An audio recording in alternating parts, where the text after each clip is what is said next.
ഈ ഒരു പെണ്ണ് ഈ വലിയ കമ്പനിയിൽ ജോബ് ഇന്റർവ്യൂവിന് വന്നേക്കായിരുന്നു. അവൾ പെട്ടെന്ന് കാറിൽ നിന്ന് ഇറങ്ങുമ്പോൾ അവളുടെ ഡ്രസ്സിന്റെ ബാക്കിൽ നിന്ന് ഒരു നൂല് അറിയാതെ കാറിന്റെ ഡോറിലായിട്ട് കൊടുക്കുന്നുണ്ട്. അവൾ അത് ശ്രദ്ധിക്കാതെ നടന്നു പോകുമ്പോൾ ബാക്കിൽ നിന്ന് ഡ്രസ്സ് നൂല് വലിഞ്ഞ് ഇല്ലാണ്ടായിക്കൊണ്ടിരിക്കുകയാണ്. ഇതെല്ലാം കണ്ട് ഒരു പാവം ഭിക്ഷക്കാരൻ അവിടെ ഇരിക്കുന്നുണ്ടായിരുന്നു. അയാൾ അവളെ വിളിക്കാനായിട്ട് ശ്രമിക്കുന്നുണ്ട് ഇത് പറയാനായിട്ട്. എന്നാൽ അവൾ അത് കേൾക്കാതെ ഇന്റർവ്യൂ റൂമിന് അകത്തേക്ക് കയറി പോവാണ്.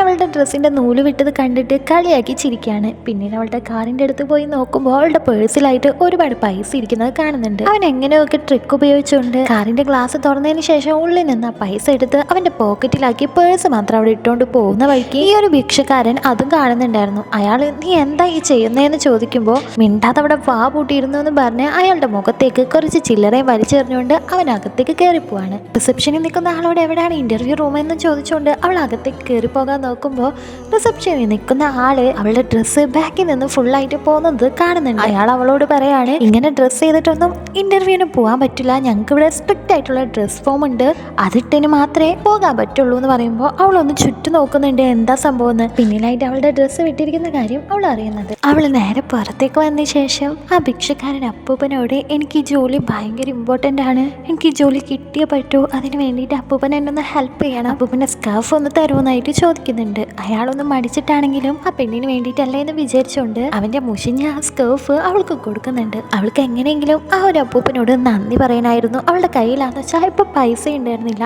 അതുകൊണ്ട് തന്നെ അവളുടെ കൈ കിടന്നിരുന്ന ആകെ ഒരു മോതിരം ഊരി ആ ഒരു അപ്പാപ്പന് കൊടുക്കുന്നുണ്ട്. എന്നിട്ട് ഇത് മാത്രമുള്ള എൻ്റെ കയ്യിൽ ഒന്ന് തോന്നല്ലേ എന്ന് പറഞ്ഞുകൊണ്ട് അവിടെ നിന്ന് പോകുന്നുണ്ട്. അവൾ നേരെ കോൺഫിഡൻറ്റോടുകൂടി തന്നെ റിസപ്ഷനിൽ നിൽക്കുന്ന ആളോട് എവിടെയാണ് ഇന്റർവ്യൂ റൂം, എനിക്ക് ഇന്റർവ്യൂവിന് പോകണം, അവനും ഇന്റർവ്യൂ എവിടെയാണ് നടക്കുന്നതെന്ന് കാട്ടിക്കൊടുക്കുന്നുണ്ട്. അവളും അവിടെ പോയി ഇരിക്കുന്നുണ്ട്. ആ ഒരു സമയം മറ്റേ പയ്യനുണ്ടല്ലോ അവനും തൊട്ടടുത്ത് തന്നെ ഇരിക്കുന്നുണ്ടായിരുന്നേ. രണ്ടുപേരും എന്തോ ശത്രുക്കളെ പോലെ അങ്ങോട്ടും ഇങ്ങോട്ടും നോക്കി നിൽക്കാണ്. പെട്ടെന്ന് അവൻ അവളുടെ സ്കേർഫിലൊക്കെ നോക്കുന്നുണ്ട്. അതിലാന്ന് വെച്ചാൽ ഒരു രക്തവും ചെളിയും ചേറും ഒക്കെ ഉണ്ടായിരുന്നു. അവനവളെ കളിയാക്കിക്കൊണ്ട് നിനക്ക് തോന്നുന്നുണ്ടോ ഈ സ്കാർഫും ചുറ്റി അങ്ങോട്ട് പോയിട്ടുണ്ടെങ്കിൽ നിനക്ക് ജോലി കിട്ടുന്ന ഉറപ്പായിട്ടും കിട്ടാനൊന്നും പോകുന്നില്ല എന്ന് പറയുമ്പോൾ അവൾ ഭയങ്കര കോൺഫിഡൻസോടുകൂടി തന്നെ അതിന് ഒരാളും ഡ്രസ്സ് നോക്കിയിട്ടല്ലോ ജോലി കൊടുക്കുന്നത്, അവരുടെ എക്സ്പീരിയൻസും അവരുടെ കഴിവ് നോക്കിയിട്ട്, അതുകൊണ്ട് എനിക്ക് നല്ല കോൺഫിഡൻസ് ഉണ്ട് എനിക്ക് ഈ ജോലി കിട്ടുമെന്ന് എന്ന് പറയാണ്. ഇവളുടെ ഈ കോൺഫിഡൻസ് കണ്ടിട്ട് അവനും അങ്ങനെ എത്തിപ്പോവാണേ. അവൾ അവളുടെ ബാഗിൻ്റെ ഉള്ളിൽ നിന്ന് അവളുടെ സർട്ടിഫിക്കറ്റ് എടുക്കുമ്പോൾ ഇവനെ ഒളിച്ചും പാത്തും എങ്ങനെയൊക്കെ അത് നോക്കി ഇവളേതോ വലിയ കമ്പനിയിൽ നിന്നാണ് വന്നേക്കുന്നത്, വലിയ കോളേജിലൊക്കെ പഠിച്ചേക്കണേ, നല്ല കഴിവുള്ള ഒരാൾ തന്നെയാണെന്ന് മനസ്സിലാക്കി അവൻ്റെ ജോലി പോകാൻ ചാൻസ് ഉണ്ടോ എന്ന് വിചാരിച്ച് അവൻ അവിടെ നിന്ന് എഴുന്നേറ്റ് പോയി ആ റിസപ്ഷനിൽ നിന്നായിരുന്ന ആളുണ്ടല്ലോ ആൾക്ക് കുറച്ച് പൈസ എടുത്ത് കൊടുക്കാണ്. ഏത് പൈസ?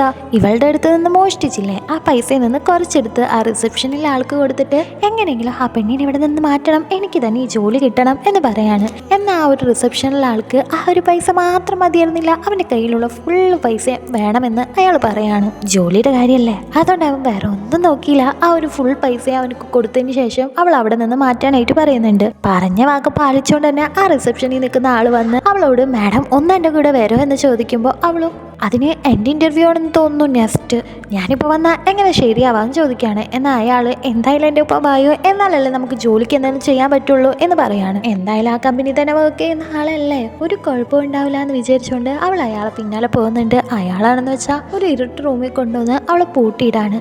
ഇപ്പം ആരും അവിടെ ഇൻ്റർവ്യൂ റൂമിൻ്റെ ഫ്രണ്ടിലായിട്ടില്ല, ഇവന് മാത്രമേ ഉണ്ടായിരുന്നുള്ളൂ. ഇവൻ ബാഗ് ഇൻ്റർവ്യൂ നമ്പർ ആയതും ഉള്ളിലേക്ക് ഇൻ്റർവ്യൂവിന് പോകുന്നുണ്ട്. പെട്ടെന്ന് ആ കമ്പനിയുടെ CEO തിരിയുമ്പോഴാണ് മനസ്സിലാവുന്നത് പുറത്തിരുന്നിരുന്ന ആ ഒരു വയസ്സായ ഭിക്ഷക്കാരനുണ്ടല്ലോ അയാളായിരുന്നു ഈ CEO. ഭിക്ഷക്കാരനായിട്ട് അയാള് എല്ലാ കാൻഡിഡേറ്റ്സിന്റെ സ്വഭാവം അറിയാൻ വേണ്ടിയിട്ട് വേഷം കിട്ടിയതായിരുന്നു. ആ ഒരു ഭിക്ഷക്കാരൻ പറയാണ് നിന്റെ സ്വഭാവമൊക്കെ എനിക്ക് എന്തായാലും മനസ്സിലായി, എനിക്കിവിടെ ജോലിയില്ല, ഒരു കാര്യം കൂടി ഉണ്ട് എന്ന് പറഞ്ഞിട്ട് ആ റിസപ്ഷനിൽ നിന്ന ആളില്ലേ ആൾക്ക് ഈ CEO ഫോൺ ചെയ്തിട്ട് സാം എന്തായി, ഞാൻ പറഞ്ഞ കാര്യമൊക്കെ ശരിയായോ, പോലീസിനെ വിളിച്ചില്ലേ എന്ന് ചോദിക്കുകയാണ്. അതുപോലെ തന്നെ അവൾ സേഫ് അല്ലേ, ആ പൈസ മുഴുവൻ നീ അവൾക്ക് തിരിച്ചു കൊടുത്തില്ലെന്ന് ചോദിക്കുമ്പോൾ സാമും യെസ് ഞാൻ ആ പൈസ തിരിച്ചു കൊടുത്തിട്ടുണ്ടെന്ന് പറയാണ്. അപ്പോഴാണ് ഈ പയ്യന് അവനക്ക് പറ്റിയ അമളിയൊക്കെ മനസ്സിലാവുന്ന പെട്ടു എന്ന് മനസ്സിലാക്കി അവൻ പോലീസ് വരുന്നതിന് മുമ്പ് അവിടെ നിന്ന് മുങ്ങ എന്ന് വിചാരിച്ചുകൊണ്ട് കസാരയിൽ നിന്ന് എണീക്കാൻ നോക്കുന്നുണ്ട്. പക്ഷെ അവനക്ക് എണീക്കാനേ പറ്റുന്നില്ല. ആ ഒരു സമയം ആ CEO അവന്റെ വലിപ്പിൽ നിന്ന് ഒരു ഫെവിക്കോളിന്റെ ഡെപ്പ് എടുത്തിട്ട് അവിടെ ടേബിളിന്റെ മുകളിൽ വെക്കാണ്. കാരണം ആ കസാരയുടെ മുകളിൽ CEO പശുട്ടി ചേർന്നു, അതുകൊണ്ടാണ് അവനക്ക് എണീക്കാൻ പറ്റാത്തത്.